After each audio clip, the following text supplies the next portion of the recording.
আসসালামু আলাইকুম সম্মানিত বিনিয়োগকারী ভাই ও বোনেরা, আশা করি আপনারা সকলেই ভালো আছেন। ডিসিপি ক্যাপিটালের পক্ষ থেকে আপনাদের নতুন ভিডিওতে আমন্ত্রণ জানাচ্ছি। আশা করি কয়েকটি মিনিট আমার সাথেই থাকবেন। আর ভিডিওর শুরুতে আপনাদের ছোট্ট একটি অনুরোধ করব, আমার এই চ্যানেলটি যারা সাবস্ক্রাইব করেননি তারা অবশ্যই সাবস্ক্রাইব করবেন এবং কি নতুন নতুন ভিডিও পেতে বেল আইকনটি অন করে রাখবেন। আর একটি কথা মনে রাখবেন, শেয়ার বাজার ঝুঁকিপূর্ণ, জেনে বুঝে বিনিয়োগ করবেন। কারো কথা শুনে এবং কি কারো ভিডিও দেখে শেয়ার বাজারে বিনিয়োগ করবেন না। আপনি অবশ্যই নিজস্ব অ্যানালাইসিস করে তারপর বিনিয়োগ করবেন। এখন আমরা ডিএসি ঢাকা স্টক এক্সচেঞ্জের চার্টটি নিয়ে আলোচনা করার চেষ্টা করব। আমরা যদি আজকে বাজারটি লক্ষ্য করি, আমাদের বাজারটি আজকে ৬,২৫৮ পয়েন্টে ওপেন হয়েছিল আর ৬,২৯১ পয়েন্ট পর্যন্ত হাই করেছিল আর ৬,১৩২ পয়েন্টে আমাদের বাজার লো করেছিল। আর আমাদের বাজার দিন শেষে ১১৫ পয়েন্ট মাইনাস করে ৬,১৪২ পয়েন্টে আমাদের বাজার ক্লোজ দিয়েছে। আমরা যদি লক্ষ্য করি, আজকে মাত্র ২২টি কোম্পানি গেইনারে ছিল আর ৩৪৫টি কোম্পানি কিন্তু আমাদের আজকে লুজারে ছিল। মাত্র ২৭টি কোম্পানি আনসেন্সে ছিল। এখন আমরা যদি বাজারে লক্ষ্য করি যে আমাদের আজকের বাজারটি যে পজিটিভ করার চেষ্টা করে যে 10টি কোম্পানি, প্রথমে রয়েছে জিপি আজকে ৩.১৩ পয়েন্ট প্লাস করেছে। দ্বিতীয় স্থানে রয়েছে সাউথ ইস্ট ব্যাংক, তারপর রয়েছে ডেল্টা লাইফ, তারপর রয়েছে Beacon Pharma, Shahjalal bank, National Life Insurance, Nahee cap, PTL, GSP finance, KTL. এই 10টি কোম্পানি আমাদের এই বাজারটি পজিটিভ রাখার জন্য চেষ্টা করে, কিন্তু আমাদের বাজারটি নেগেটিভ যে সমস্ত কোম্পানি ভূমিকা পালন করে। প্রথমে রয়েছে বেক্সিমকো কিন্তু আজকে আমাদের ১২৫ টাকা সর্বশেষে ক্লোজ দিয়েছে, কিন্তু ৯.৬৮ পয়েন্ট কিন্তু মাইনাস করেছে। দ্বিতীয় স্থানে রয়েছে ব্যাডবিসি আমাদের ৮.৫৬ পয়েন্ট ইন্ডেক্স মাইনাস করেছে।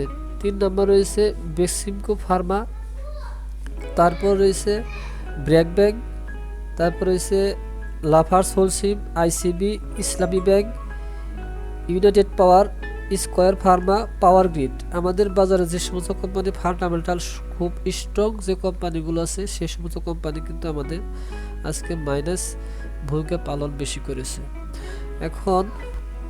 এখন আজকে আমরা 22/৫/২০২২ তারিখ, অর্থাৎ আজকে 22 তারিখে যে সমস্ত কোম্পানি ব্লকে ট্রানজ্যাকশন হয়েছে সেই সমস্ত কোম্পানির নামগুলো আজকে দেখে নেব। প্রথমে রয়েছে আমরা টেক, ৩৩ টাকা করে সেল বাই হয়েছে। দ্বিতীয় স্থানে রয়েছে আলহাজ, তারপর রয়েছে BD Finance, BD Thai Food, Beximco, BRAC bank, Coppertech, Delta Life, Fortune, জিডেক্সেল, IPDC, GMI hospital, KTL, Lanka Bangla, লেবেলো, New Line, Orion Pharma, Phoenix Finance, Kashem dry cell, RD Food, Salvo Chemical, Sonali Paper, SP Ceramic, Standard Insurance, YPL. এই কোম্পানিগুলো আজকে ব্লকে লেনদেন হয়েছে। এখন আমরা এক নজরে আমাদের শেয়ার নিউজ পোর্টালের কিছু গুরুত্বপূর্ণ নিউজগুলো দেখে নেব।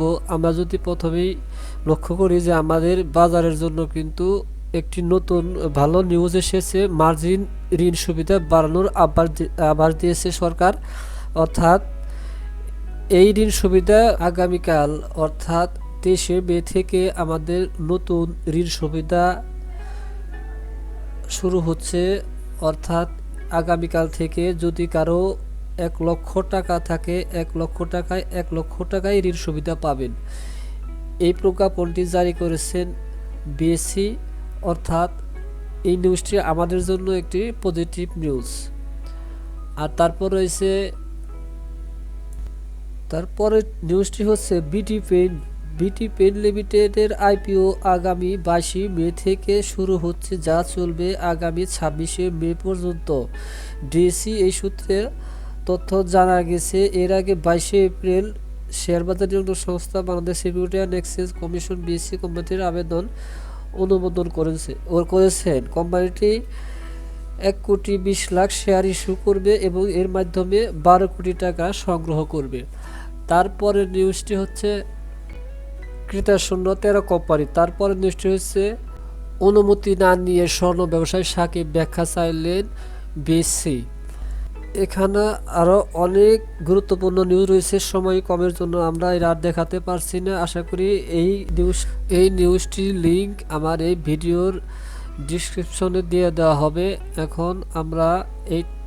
এখন আমরা আমাদের বাজারটি টেকনিক্যাল চার্টের মাধ্যমে দেখার চেষ্টা করব আমাদের বাজারটি আগামীকাল কেমন যেতে পারে। আশা করি আমার সাথেই কয়েকটি মিনিট থাকবেন। আমরা যদি এখন এই চার্টটি লক্ষ্য করি, আমরা কিন্তু বর্তমানে 6142 পয়েন্টে দাঁড়িয়ে আছি। এখন আমাদের নিচে আরএসআই কিন্তু ওভারশোল্ডে চলে এসেছে। বর্তমানে 18 পয়েন্টে আমাদের ওভারশোল্ডে আছে আরএসআই, যে কোনো মুহূর্তে বাজার ঘুরে দাঁড়াবে। আর আমাদের এইখানে যদি সাপোর্ট দেখি, আমাদের কিন্তু 6000 পয়েন্টে আমাদের একটি স্ট্রং সাপোর্ট রয়েছে। এখন আমাদের শেয়ার বিক্রি করা উচিত না।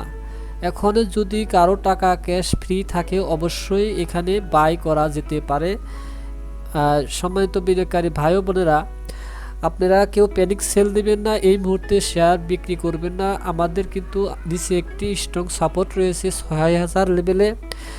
এখন আগামীকাল যদি আমাদের এখান থেকে একটি সাপোর্ট পায়, তাহলে কিন্তু আমাদের বাজার যে কোনো মুহূর্তে ঘুরে যাবে। আমাদের আগামীকালের যে প্রথম রেজিস্ট্যান্স থাকবে, প্রথম রেজিস্ট্যান্স হচ্ছে 6212 পয়েন্ট, আর দ্বিতীয় রেজিস্ট্যান্স থাকবে 6393 পয়েন্ট। তাই আগামীকাল যদি আমাদের বাজার 6300-র উপরে যদি ক্লোজ দিতে পারে, তাহলে কিন্তু আমাদের বাজারটি আপট্রেন্ডে যাওয়ার সম্ভাবনা রয়েছে। আর যদি আমাদের এই 6000 সাপোর্টটি ভেঙে যায়, তাহলে আমাদের বাজারটি নিচে আরেকটি সাপোর্ট রয়েছে 5980 পয়েন্টের কাছাকাছি। তাহলে আমাদের এই মুহূর্তে প্যানিক সেল না দিয়ে অবশ্যই একটু ধৈর্য ধরুন, বাজার যে কোনো মুহূর্তে ঘুরে দাঁড়াবে। তাছাড়া আজকে আরেকটি পজিটিভ নিউজ এসেছে, অর্থাৎ মার্জিন ঋণ বাড়ানো হয়েছে। এখন অবশ্যই আমাদের ভালো হওয়ার সম্ভাবনা খুব কাছাকাছি। আমাদের বাজার এখন এখান থেকেই বাজার সম্ভাবনা ভালো হওয়ার সম্ভাবনা রয়েছে। সম্মানিত বিনিয়োগকারী ভাই বোনেরা, আশা করি সকলেই ভালো থাকে। আগামীকাল থেকে আমাদের বাজারটি আপ ট্রেন্ডে চলে যাক, এই আশা করে ভিডিওটি শেষ করছি। সবাই ভালো থাকবেন। আর ছোট্ট একটি অনুরোধ, শেয়ারটি দেখে অবশ্যই একটি লাইক করবেন এবং কি কমেন্ট করবেন। আসসালামু আলাইকুম, সবাই ভালো থাকবেন।